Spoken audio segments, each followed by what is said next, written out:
Severe weather battering holiday weekend plans. More than 40 million Americans looking to the skies tonight. The storm's putting a real damper on the start of college football season. The Florida Gators game not just delayed, but postponed to a new day because of dangerous lightning. Rain washing away records in Lake Charles, Louisiana, where it got nearly 8 inches in a day. The forecast for the nation in just a moment, but first, ABC's Lindsay Janis with the already wet start to the weekend. Tonight, millions of Americans in the Southeast are cleaning up after devastating floods damaged homes and cars. In Alabama, Mississippi, and Louisiana, heavy rains triggering flash flooding. Neighbors wading through streets to help each other.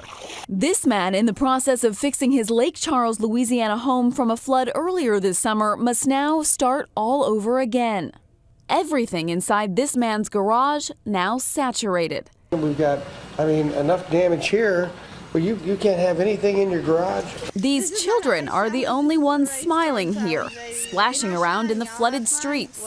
But in Florida, Gators fans trying to make the most of torrential rains as they waited 2 hours and 40 minutes before lightning forced officials to postpone Saturday night's game. And tonight, from Kansas City to Minneapolis and from D.C. to NYC, severe storms expected to pack damaging winds and heavy rains as the extreme weather moves north.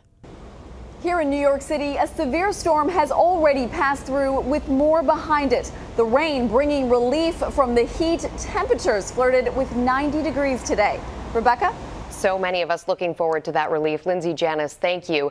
And meteorologist Jeff Smith of our New York station, WABC, is here. And Jeff, where should we be looking for that severe weather? We're tracking a couple of different zones, Rebecca, one of which is over the plains from Kansas up through Nebraska, Iowa, all the way up through Minneapolis and Duluth. We're talking strong winds, large hail, and the potential for tornadoes within that orange zone. Also, another smaller area along the I-95 corridor from Washington, D.C. up to New York City. Strong winds and flash flooding being the main threats with those. A lot of destabilization occurred in the atmosphere during the day today. Tomorrow, that whole area shifts from Kansas City all the way up to Peoria, Chicago, and Detroit.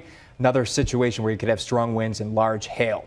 And when it comes to that Labor Day Monday forecast, it's a tale of two countries. It is. It's a real dichotomy between the East Coast and the West Coast. Check out the weather across the West. Nearly perfect. The only fly in the ointment might be a couple of showers over parts of Washington and Oregon. Otherwise sunny and nice. And then again, you get that severe weather over the Midwest and just general showers and thunderstorms up and down the East Coast.